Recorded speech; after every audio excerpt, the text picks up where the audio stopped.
नमस्कार. आकाशवाणी औरंगाबाद केंद्राच्या दुपारी 1च्या बातमीपत्रात मी प्रवीण ननवरे आपलं स्वागत करतो. वाढत्या उन्हाच्या पार्श्वभूमीवर औरंगाबाद जिल्ह्यात भूजल पातळीत घट झाली आहे. जिल्ह्यात 238 गावांना पाणी टंचाई भासत असून या गावांसह 7 वाड्यांना 292 टँकर्सनं सध्या पाणीपुरवठा सुरू करण्यात आला आहे.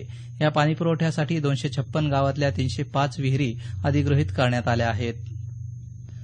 मुंबई लातूर एक्सप्रेसचं बिदरपर्यंत झालेलं विस्तारीकरण कायमचं रद्द करावं या मागणीसाठी लातूर इथं रेल्वे बचाव समितीनं आज बंद पुकारला आहे. या बंदला व्यापाऱ्यांकडून संमिश्र प्रतिसाद मिळाला.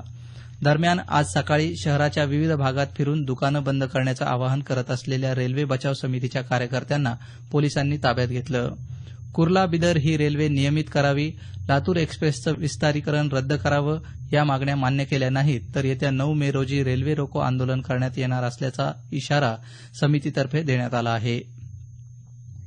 राज्याच्या महिला आणि बालकल्याण विभागातील विविध योजनांची प्रभावी अंमलबजावणी करण्यासाठी पदभरती करणं गरजेचं असून रिक्त पदे भरण्याची आणि पदोन्नतीबाबतची प्रक्रिया तात्काळ सुरू करण्याचे निर्देश महिला आणि बालविकास मंत्री पंकजा मुंडे यांनी दिले.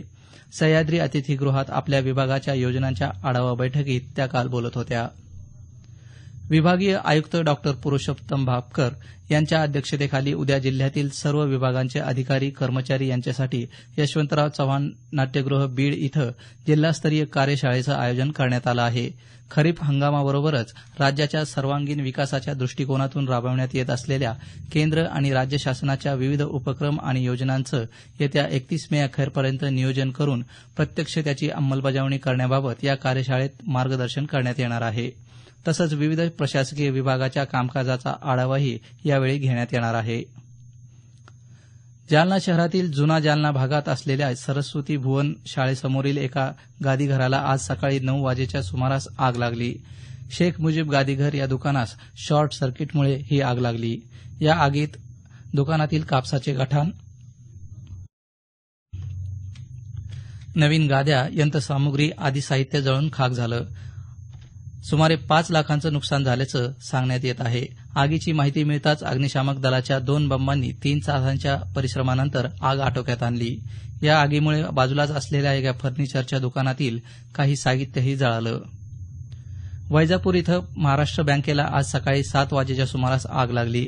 अग्निशमन विभागाचा 1 बंब आणि 4 टँकरच्या सहाय्यानं या आगीवर नियंत्रण मिळवण्यात यश आल्याची माहिती वैजापूर पोलीस ठाण्यातून देण्यात आली. स्वच्छता सर्वेक्षण 2017 देशातील शहरांमध्ये स्वच्छतेच्या भावी योजनांचं व्यापक चित्र दर्शवत असल्याचं पंतप्रधान नरेंद्र मोदी यांनी म्हटलं आहे. त्यांनी काल ट्विटरवर स्वच्छता सर्वेक्षणाचं समर्थन करताना याचं श्रेय देशातील 125 कोटी जनतेला जातं, ज्यांनी संपूर्ण देशाला स्वच्छ बनवण्याची शपथ घेत स्वच्छ भारत मिशन यशस्वी करत आहेत, असं पंतप्रधानांनी नमूद केलं. ठाणे जिल्ह्याच्या भिवंडी नजीकचा खारेगाव इथला राज्यातला पहिला टोलनाका येत्या 13 मे पासून बंद होणार आहे. यामुळे आता या मार्गाने प्रवास करणाऱ्यांचा टोल वाचणार असून वाहतूक कोंडीची समस्या उद्भवण्याची शक्यता वर्तवण्यात येत आहे. मुंबई नाशिक महामार्गावर 1998 पासून ही टोल वसुली सुरू होती. उत्तर प्रदेशातील एटा जिल्ह्यात झालेल्या अपघातात 14 जण ठार तर 43 जण जखमी झाले. लग्न समारंभातून परतत असताना ट्रक छोट्या कॅनॉलमध्ये पडून हा अपघात झाला. यातील सर्व लोक आग्रा जिल्ह्यातील एकाच कुटुंबातील होते.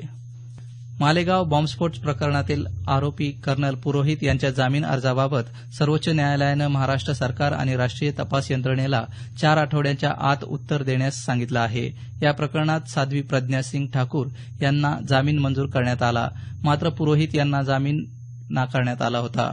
साध्वींना दिलेल्या जामिनाच्या आधारावर पुरोहित यांनी जामिनासाठी सर्वोच्च न्यायालयात दाद मागितली होती.